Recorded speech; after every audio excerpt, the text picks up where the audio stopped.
మంచిది. 2026 సంవత్సరం మార్చి 20వ తారీఖు 27వ దినం. ఈ 27వ దినంలో దేవుని యొక్క వాక్యాన్ని మనం ధ్యానం చేసుకుంటే లూకా సువార్త 22వ అధ్యాయము 51వ వచనం 52వ వచనం మనం చదువుకున్నాం.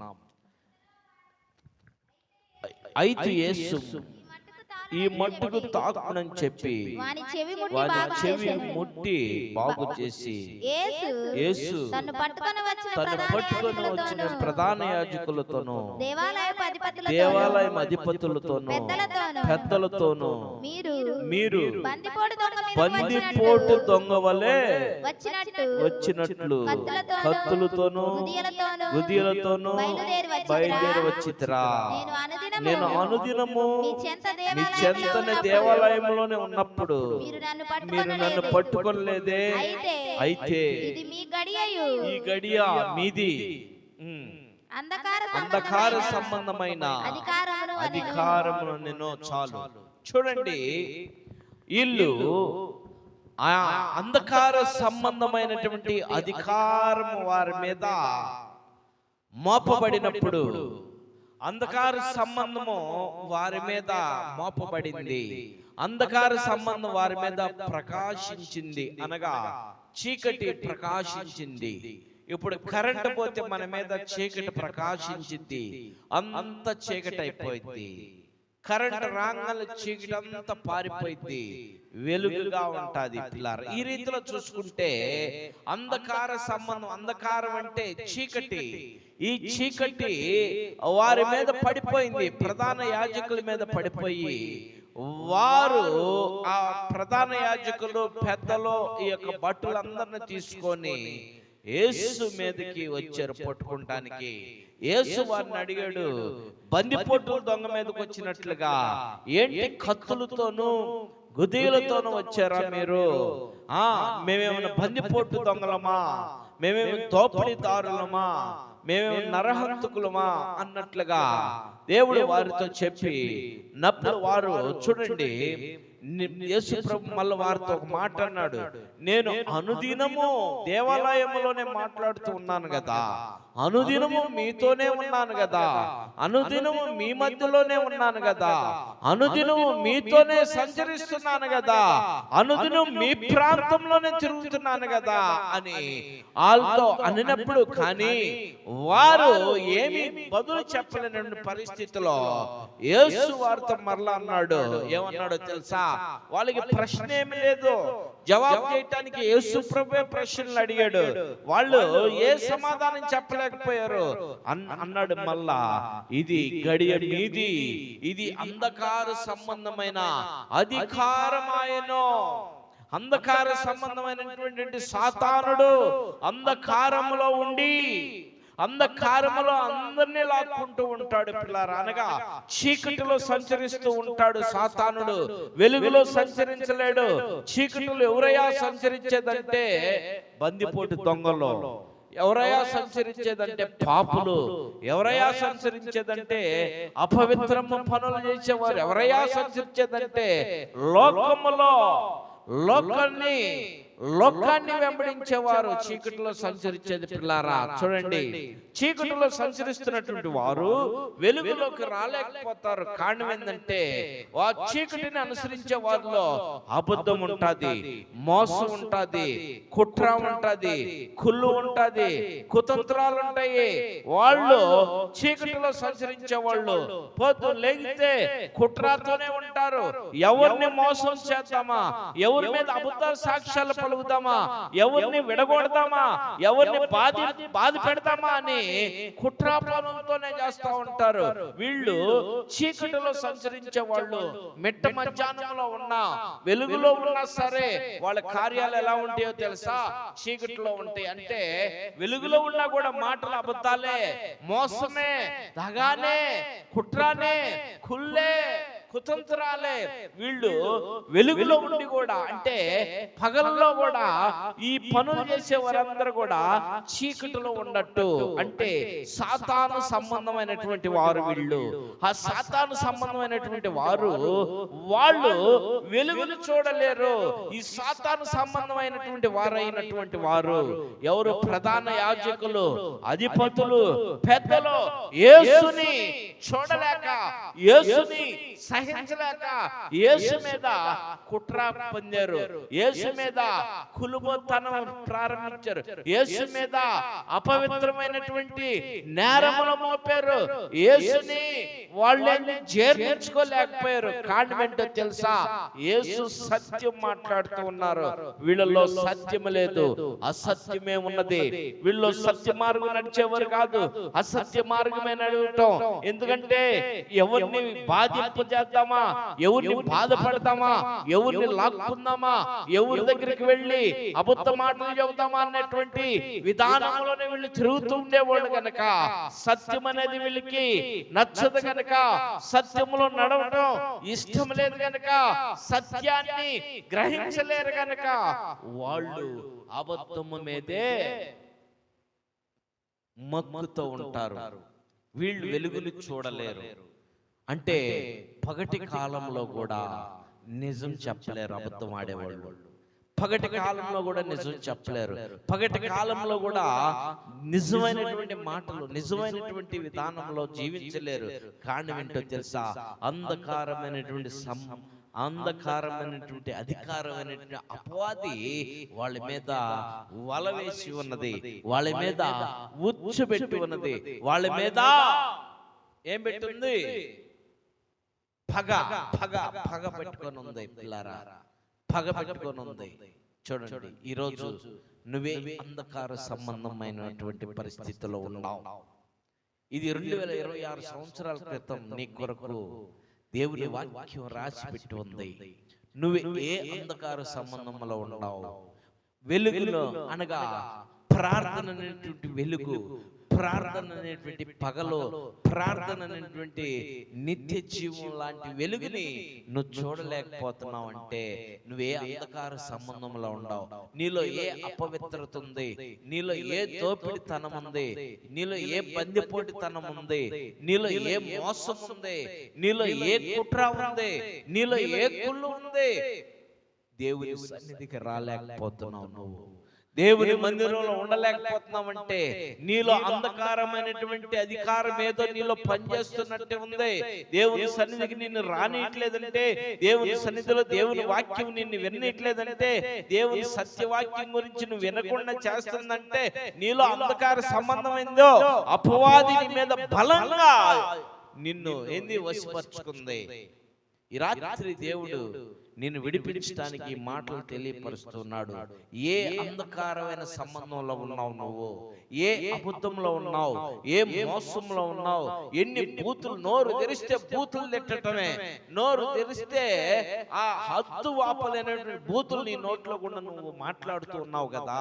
నోరు తెరిస్తే అబద్ధాలు ఆడటమే కదా, నోరు తెరిస్తే దోషులు మాటలే కదా, నోరు తెరిస్తే వాళ్ళు నశించి వాళ్ళు చావాలని, లేక వాళ్ళు ఏ పత్రం అవుతారని వాళ్ళ మీద, ఎదురోళ్ళ మీద నువ్వు అనరాని మాటలు, దోషణ మాటలు అంటావు కదా. వాళ్ళు ఎప్పుడు రాలిపోతారో, వాళ్ళు ఎప్పుడు కాడి పడిపోయిద్దో, వాళ్ళు ఎప్పుడు అదవుతారో, వాళ్ళు ఎప్పుడు ఇదవుతారని వాళ్ళు నువ్వు నోరు ధరిస్తేనే అంటావు.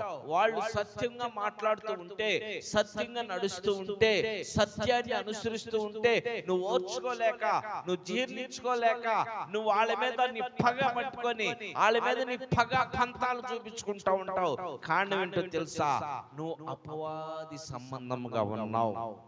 నువ్వు అపవాది సంబంధముగా ఉన్నావు కనుకే నువ్వు వారి మీద పగ తీర్చుకోవాలని ఉన్నావు. ఏదో ఒక రీతిలో, ఏదో ఒక విధముగా నువ్వు పగ తీర్చుకుంటావు. నిజం చెప్పినా నువ్వు వినవను, నిజం చెప్పినా నువ్వు వినకపోతున్నావు అంటే నీలో సాతానుడు బలంగా పని చేస్తున్నట్టే ఇక్కడ యేసుక్రీస్తు ప్రభువారు సత్యమైనటువంటి కార్యాలు చేశాడు. ఆ మనిషిని, చనిపోయినటువంటి లాజరుని బ్రతికించాడు, కళ్ళు లేని వారి కళ్ళు తెప్పించాడు, నడవలేని వారిని నడిపించాడు, ఆ చెవిటి మూగవారిని మాట్లాడిచ్చాడు, ఇదిగో కుష్ఠరోగులను స్వస్థతపరిచాడు. పిల్లరా, ఎన్నో దయ్యాలు పట్టినటువంటి వారిని విడుదల చేశాడు. ఎన్ని మార్గాల్లో సత్యాన్ని అనుసరించి సత్యమైనటువంటి పనులు చేస్తే, సత్యంగా చేస్తే వీళ్ళు జీర్ణించుకోలేకపోతున్నారు. ఎవరండి జీర్ణించుకోలేని పరిస్థితిలో ఉంది? ప్రధాన యాజకులు, పెద్దలు, అధిపతులు జీర్ణించుకోలేని పరిస్థితిలో ఉండి వారేం చేస్తున్నారు తెలుసా? యేసు ప్రభుని తప్పు పట్టుకుంటున్నారు.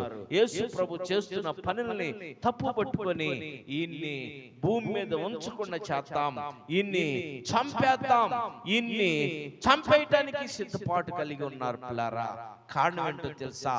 సత్యాన్ని అనుసరిస్తూ సత్యాన్ని బోధిస్తున్నటువంటి యేసుక్రీస్తుని వీళ్ళు అసత్యముగా ఉండి, వీళ్ళు లోకానుసారముగా ఉండి, వీళ్ళు అంధకారమైన సంబంధంతో ఉండి, వీళ్ళు ఆ యేసు ప్రభు మీద ఆ నేరారోపణలతో ఉండి ఆయన ఎలాగైనా మరణానికి అప్పగించి మరణించే విధంగా చేయాలన్నటువంటి ఉద్దేశం కలిగి ఉన్నారు. కారణం ఏంటో తెలుసా?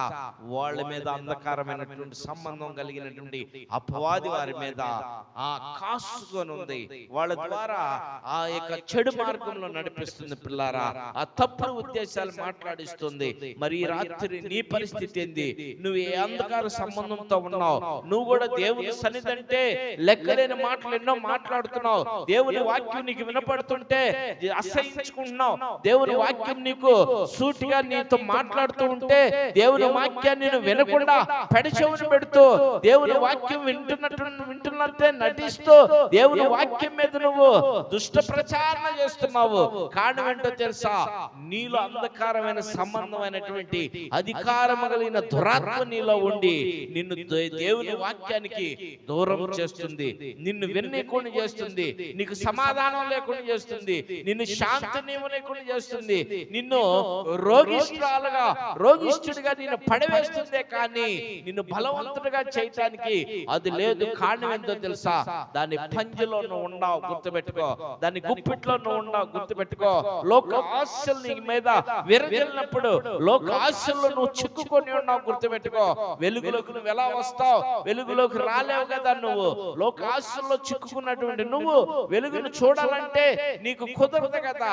ఎందుకంటే నీ జీవితం అంతా ఇదిగో బూతులతో, అబద్ధాలతో, మోసంతో, దొంగతనంతో, అపహేళనతో, అపవిత్రతో ఉన్నటువంటి నువ్వు వెలుగును చూడలేవు, వెలుగులోకి రాలేవు. కారణం ఏంటో తెలుసా? నీ జీవితము అపవాది చేతిలో ఉంది. ఈ రాత్రి నా ప్రభువైన యేసుక్రీస్తు నీతో మాట్లాడుతున్నటువంటి మాట ఏం తెలుసా? నీకు ఈ వాక్యం వినపడుతుంది కదా, మరి ఈ వాక్యం నువ్వు వింటున్నావు కదా, నీవు మనసు ఎందుకు మార్చుకోలేకపోతున్నావు? నువ్వెందుకు అపవాది బంధకాల నుండి బయటికి రాలేకపోతున్నావు? నువ్వెందుకు వాక్యాన్ని వినలేవు? ఈ వాక్యం ద్వారా నువ్వెందుకు విడిపింపబడలేవు? నువ్వెందుకు నీ కట్టులు తెంచుకోలేకపోతున్నావు? నీ హద్దులను తెంచుకోలేకపోతున్నావు అని అపవాది అయినటువంటి బంధకాల్లో ఉన్నటువంటి వారితో దేవుడు మాట్లాడుతున్నాడు. ఈ రాత్రి ఆ బంధకాల్లో చిక్కుకున్న నువ్వెందుకు రాలేకపోతున్నావు ప్రార్థనకి? నీకెందుకు భయం వేస్తుంది ప్రార్థనకి రావాలంటే? ఈ వాక్యం ఏంటంటే నీకెందుకు భయం పడుతుంది అంటే ఈ వాక్యము నీతో సూటిగా మాట్లాడుతుంటే, ఈ వాక్యము మాట్లాడుతున్నటువంటి దేవుడు నీతో మాట్లాడుతూ ఉంటే, దేవుని మాటలకి నీకు భయంగా ఉంటే, దేవుని మాటలకి నీకు ఒక రకమైనటువంటి భయము, భీతి, భారముగా ఉందంటే దేవుడు నీతో సూటిగా మాట్లాడుతున్నాడని గుర్తుపెట్టుకో. దేవుడి మాటకి నువ్వు పెడచెవుని పెడతావా? దేవుని మాటను జీర్ణించుకోలేవా? దేవుని మాటను తీసుకోలేవా? దేవుడు నిన్ను అడుగుతున్నాడు, నా కుమారుడా, నా కుమార్తె, ప్రయాసపడి భారం మోస్తున్నావు. నువ్వు ఈ భూమి మీద నువ్వు మోసే భారం ఏంటో తెలుసా? ప్రయాసపడుతున్నావు, నీకు విశ్రాంతి లేదు. ఈ పాప భారములన్నీ పైన ఈపు మీద మోసుకుంటూ పోతున్నావు. ఇదిగో నువ్వు విడిచిపెట్టు వాటిని, నా యొద్దకు రా, నేను నీకు విముక్తినిస్తాను. వెలుగులోకి రా, నువ్వు నీకు విముక్తి కలిగింది. వెలుగులోకి రా, నువ్వు ఆనందింపబడతావు. వెలుగులోకి రా, నువ్వు ఆశీర్వదించబడతావు. వెలుగులోకి రా, నువ్వు ఆరోగ్యంగా ఉంటావు. వెలుగులోకి రా, నువ్వు ఐశ్వర్యవంతులుగా ఉంటావు. ఉంటావని నిన్ను పిలుస్తూ ఉంటే నువ్వు వెలుగును చూడలేక, వెలుగులోకి రాలేక, వెలుగులో ఉండలేక నువ్వు నశించడానికే ఇష్టంగా ఉన్నావు గాని, నశించిపోవటానికే ఇష్టపడుతున్నావు గాని వెలుగులోకి రావటానికి నీకు ఇష్టం లేదంటే నీ మీద బలమైనటువంటి అపవాది. వెలుగు మీన్స్ దేవుని మందిరం. గుర్తుపెట్టుకో, వెలుగంటే దేవుని మందిరం. దేవుని మందిరానికి నువ్వు రాలేకపోతున్నావు అంటే, దేవుని వాక్యం నువ్వు వినలేకపోతున్నావు అంటే నీ మీద ఏలుబడి చేస్తుంది అపవాది. ఈ రాత్రి నువ్వు ఆలోచన చేసుకో. ఈ రాత్రి నీలో ఉన్న అపవాదిని తొలగించుకో. నీ జీవితం మారింది, నీ బ్రతుకు మారింది, నీ తలంపులు మారుతాయి, నీ ఉద్దేశాలు మారుతాయి, నీ రోగం కూడా పోయితే నువ్వు కానీ దేవుని మాటల్ని హృదయంలో చేర్చుకోగలిగితే, దేవుని మాటల పక్షంగా నువ్వు నిలబడగలిగితే, దేవుని వాక్యం పక్షంగా నువ్వు నిలబడగలిగితే, దేవుని వాక్యం నువ్వు శ్రద్ధగా విన్నట్టుగా నువ్వు జీర్ణించుకోగలిగితే నీ రోగం తొలగిపోయింది, నీలో ఉన్న దురాత్మ పారిపోయింది. దేవుడు నిన్ను ఏం చేస్తాడు? దేవుడు నిన్ను స్వస్థపరుస్తాడు, దేవుడు నిన్ను సమాధానపరుస్తాడు, దేవుడు నీకు శాంతినిస్తాడు, దేవుడు నీకు ఆరోగ్యం ఇస్తాడు. నువ్వే బంధకాల్లో ఉన్నావు? చీకటి అనే బంధకాల్లో ఉన్నావా? పాపం అనే బంధకాల్లో ఉన్నావా? అపరాధమైనటువంటి బంధకాల్లో ఉన్నావా? దురాలోచన బంధకాలంలో ఉన్నావా? దుష్ట తలంపుల బంధకాలంలో ఉన్నావా? ఏ బంధకాల్లో ఉన్నవి? రాత్రి దేవుడు నీతో సూటిగా మాట్లాడుతున్నాడు. ఈ వాక్యము ద్వారా నీ బంధకాలను నువ్వేం చేయాలా? తెగ్గొట్టుకోవాలా. నీ గట్లు నువ్వేం చేయాలా? తెగ్గొట్టుకోవాలా. నువ్వు గట్టి తెగ్గొడితేనే ఆ నీళ్లు, మురికి నీళ్ళని బయటికి పోయేది, ఆ మురికి వాసన అంతా బయటికి పోయేది, ఆ అపవిత్రం అంతా బయటికి పోయేది. ఆ గట్టుని తెగ్గొట్టుకో. అనగా నువ్వు నీ చుట్టూ ఉన్నటువంటి అంధకారమైనటువంటి సంబంధాన్ని నువ్వు తొలగించుకోగలిగితే నువ్వు పరిశుద్ధపరచబడతావు, పవిత్రపరచబడతావు. దేవుడు నిన్ను కాపాడుతాడు, దేవుడు నీ కుటుంబాన్ని కాపాడుతాడు, దేవుడు నీ బిడ్డలను కాపాడుతాడు, దేవుడు నీ భర్తను కాపాడుతాడు, దేవుడు నీ భార్యను కాపాడుతాడు, దేవుడు నీ పుట్టిన సంతానాన్ని కాపాడుతాడు, వారి వారి బిడ్డలను కూడా కాపాడుతాడు. లేకపోతే ఆ నీకు పట్టిన అపవిత్ర ఆత్మ, నీకు పట్టిన దురాత్మ, నీకు పట్టిన దుష్టాత్మ ఇది నిన్ను ముంచుతూ, ఇది నిన్ను బాధిస్తూ, ఇది నీ నెమ్మది లేకుండా చేస్తూ నిన్ను చివరికి మరణానికి దారి తీసిద్ది. నువ్వు మరణించటం నా ప్రభుకి ఇష్టం లేదు, నువ్వు అన్యాయంగా మరణించటం నా ప్రభుకి ఇష్టం లేదు.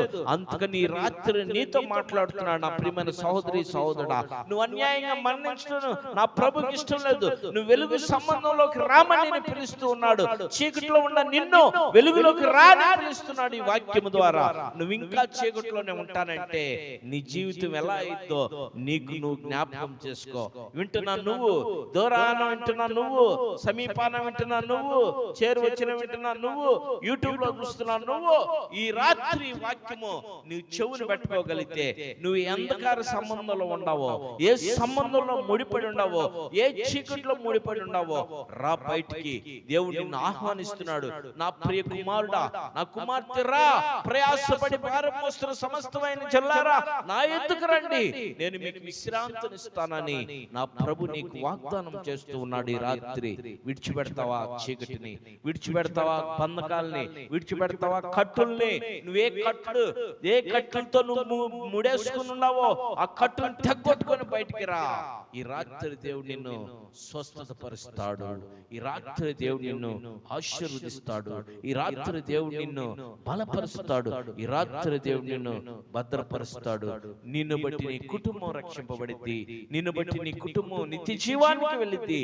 లేదంటే నువ్వు కట్లు విప్పుకోకుండా ఆ బంధకాల్లోనే పడి ఉంటే నిత్య నరకానికి నిన్ను అపవిత్రాత్మ, దురాత్మ తీసుకెళ్ళింది. చీకటి అనే ఆత్మ నిన్ను తీసుకొని వెళ్ళిపోయి నరకంలో వేసింది. పిల్లారా, నరకానికి నువ్వు వెళ్ళటం నా ప్రభుకి ఇష్టం లేదు. నువ్వు పరలోకం రావటమే నా ప్రభుకి ఇష్టం. అందుకైన 2026 సంవత్సరాల క్రితం వచ్చి నీ కొరకు శ్రమపడి చనిపోయి తిరిగి లేచి నిన్ను రక్షించుకొని నిత్య జీవానికి తీసుకెళ్ళటానికే ఆయన మానవుడిగా రక్త మాంసముగా ఆయన మన లోకానికి జన్మించాడు. మరి నువ్వు ఏ స్థితిలో ఉండవు నీకు నువ్వు ఆలోచించే, ఏ పరిస్థితిలో ఉండవు నీకు నువ్వు ఆలోచించే, ఏ